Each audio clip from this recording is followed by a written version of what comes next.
김민석의 뜬금 발언입니다. 5년은 너무 짧다. 네. 이재명 대통령의 5년이 너무 짧아. 네. 뜬금 발언에 이재명 대통령도 화들짝 놀랐다라고 하는 그런 내용을 갖고 여러분과 함께 모셔보겠습니다. 예, 시작하기 전에 구독, 좋아요, 알림 설정 지금 당장 눌러주시면, 설정해 주시면 문화일보 유튜브 허민의 뉴스쇼 제작하는 데 큰 도움이 될 것 같습니다. 네, 어저께 정말 그저께입니다. 발언한 내용은 그저께는 뜬금 발언. 그저께 아니야. 원래는 20일 발언이었죠. 20일 발언인데 알려지기를 어저께 20일 이제 알려졌는데, 이미 다 어저께 석간, 조간해서 뉴스가 나왔고, 방송에서 뉴스가 나왔기 때문에, 이것을 제가 재탕할 생각은 없고, 다만 여기에 대해서 이재명 대통령의 반응을 제가 알게 돼서 재밌어서 여러분과 함께 나눠보고자 합니다. 김민석 총리가 20일 전남 무안군이 이제 전남 도청소대지입니다. 네, 전남 도청소대지는 무안군에 있는 김대중 강당에서 주민 몇백 명, 200명, 150명 모였다고 하는데 K국정 설명회를 하던 자리였습니다. K국정 설명회라고 해서 이재명 정부 출범 이후에 우리가 얼마나 경제적으로, 민생적으로, 그다음에 외교안보적으로 잘해왔는가를 이제 선전하는 자리고, 그 뒤에 이제 간간히 이재명 정부가 어떻게 잘해왔는가를 백드롭으로 계속 깔고, 백스크린으로 깔고 하면서 설명을 하는 그런 자리였어요. 누가 봐도 이건 이재명 정부의 홍보 목적으로 하는 자리였던 건데, 여기서 그렇게 얘기를 합니다.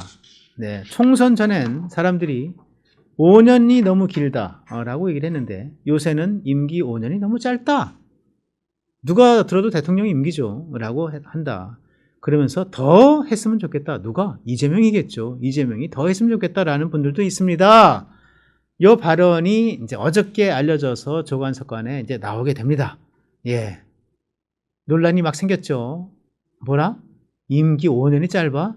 야, 앞으로 남은 4년 6개월을 어떻게 지내야 되는가 걱정스러운데 임기 5년이 짧다고? 지나간 6개월도 지겨운데? 이런 사람들도 있는 거고요. 네. 그런 거죠. 그래서 이것이 논란이 이니까 국무총리실에서 기자들에게 문자 공지를 알립니다. 어떤 내용이냐면, 총리는 대선이 아닌 총선을 언급한 겁니다. 그리고 어떤 정부인지에 대한 언급도 없습니다. 그래서 별도 해석 없이 말씀 그대로 반영해 주세요 라고 했습니다. 이게 말입니까? 망아집니까? 소입니까? 송아지입니까? 개입니까? 강아지입니까? 근데 닭은 왜 당하지를 안 하고 병아리라고 하죠? 썰렁한. 좀 웃어주세요, 좀. 그런데, 총리는 대선이 아닌 총선전을 언급했다? 총선전을 언급했는데 5년입니까? 총선 국회의원 임기가 5년이에요? 5년이라고 그랬잖아. 5년도 너무 짧다. 5년은 너무 짧다라고 했는데, 그게 어떻게 총선을 언급한 겁니까? 대체 이거를 긴급 문자로, 그것도 그래도 꽤나 배우고 꽤나 알만한 사람인 기자들한테 이걸 문자를 보냅니까? 긴급 공지 문자라고. 어떤 정부에 대한 언급도 없었어? 그러면 김민석이 윤석열 정부 홍보했나요? 문재인 정부 홍보했나요? 김대중 정부 홍보했구나. 대체 말이 안 되는 얘기를 지금 보낸 거예요. 재미있는 반응은 이재명 대통령 스스로 이 소식을 듣고 깜짝 놀랐다라고 하는 거죠. 대통령실 고위 관계자, 어저께 저와의 저녁 자리에서 이렇게 얘기합니다. 대통령이 김 총리가 대체 무슨 얘기한 거예요? 화들짝 놀랐습니다. 놀래더군요. 김 총리에게 그래서 내가 직접 전화해서 물어봤습니다. 이거 무슨 얘기야? 갑자기 그랬더니 김 총리 그게 말이죠. 사실은 이게 내가 발언이 좀 긴데 그 앞뒤 발언 다 자르고 악마의 편집을 해가지고 이렇게 내가 마치 이재명이 연임 중임할 것처럼 이렇게 얘기를 몰고 가는 겁니다. 나 억울합니다. 라고 얘기를 했다는 거고요. 그렇게 얘기를 듣고 나니까 글쎄 무슨 말을 하는 건지는 알겠는데, 그 파장을 총리, 그것도 김민석 같은 사람이 예상하지 못했을까? 난 좀 이해가 가지 않더라 라고 얘기를 하는 겁니다, 여러분. 그대로예요. 그래서 김민석, 글쎄요, 김민석 총리가 왜 똑똑한 사람이 저렇게까지 노골적으로 얘기를 했을까? 글쎄, 여러 가지 원대한 포부가 있을 것 같아요. 일단은 가장 제가 예상하기 쉬운 거는 서울시장은 이미 안 나간다 그랬고, 안 나갈 게 확실할 것 같고, 서울시장 나가면 대권에서 멀어지니까 결국은 당으로 들어오는 거 아닌가. 당으로 들어와서 할 일이 뭐가 있겠습니까? 예, 당권 잡는 거죠. 당권 잡으려면 누구랑 싸워야 됩니까? 내년 8월인데요. 예, 지방선거 끝나고 내년 8월에 네, 재선, 연임을 노리는 정청래와 싸워야 되는 겁니다. 정청래는 뭐로 당대표 됐습니까? 결국 당원의 힘으로 당대표 됐어요. 표심, 당심으로 당대표가 된 겁니다. 네. 그럼 정청래와 싸우려면은 김민석이 뭐가 부족해? 당심이 부족하죠. 민심은 좀 더 얻을 수 있을 것 같아요. 민심은 당심보다는, 그러니까 소위 인지도라든가 대중적 인기는 아무래도 정청래보다 김민석이 좀 앞설 테니까. 그런데 당심은 지금 정청래가 월등히 위라고 봐야 되겠죠. 네. 그러면 결국은 뭡니까? 이게 김민석이 잡아야 될 것은 당심이고, 그러려면 내가 이재명 대통령을 위해서 이렇게 열심히 일하고 있어. 네. 이거 인문학적 용어로 쪼징이라 그러나요? 네. 그런 거 하는 거죠. 당원 여러분, 나 좀 봐줘. 내가 이재명 대통령의 성공을 위해서, 이재명 대통령의 연임을 위해서 5년이기 너무 짧고, 앞으로, 개헌을 통해서도 연임 중임해야 돼. 라고 하는 거를 홍보하려고, 네, 내세우려고, 네, 있어 보이려고 이렇게 하는 거 아닌가. 그렇게 생각이 듭니다. 네.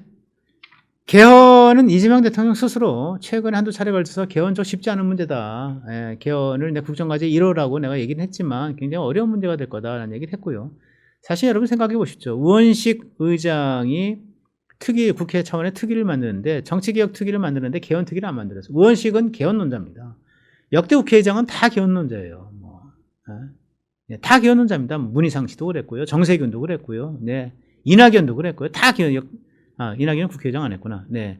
정세균도 그랬고요. 하여간 여야를 막론하고 보수 진보를 막론하고 다 개헌론자였는데, 그런데 이 개헌론자 우원식은 국회 개헌특위는 안 만들어. 대통령이 무슨 생각하는지 아니까. 개헌 힘들다 지금. 국정과제 1호로 만들었는데, 설정을 했는데 개헌 힘들어. 지금 쉽지 않아. 그러니까 개헌을 하기 싫어서가 아니라 중임제 대통령 연임제 또는 중임제라도 하겠다라는 얘기를 강하게 몇 달 전에 취임하자마자 얘기했잖아요. 그런데 쉽지 않다라고 하는 기류가 있으니까 그걸 읽고 우원식이 개헌특위를 만들지 않은 거예요. 국회 차원에서. 헌법 제128조 2항 이렇게 되어 있습니다. 대통령의 임기 연장 또는 중임 변경을 위한 헌법 개정은 그 헌법 개정 제안 당시의 대통령 이재명에 대하여는 효력이 없다 이렇게 되어 있습니다. 만약에 이재명을 또 한 번의 임기 또 한 번의 연임 또는 중임 대통령으로 만들려면은 이 조항을 없애야 돼요. 이 128조 2항을 없애야 이재명이 대통령이 되는 겁니다. 권력구조 변동을 가져오는 개헌 자체가 어려운데 이재명의 연임을 만들기 위해서 이 조항을 없애는 개헌을 한다? 이거 더 어려운 거죠. 이게 되겠습니까? 저는 불가능하다고 봅니다. 네.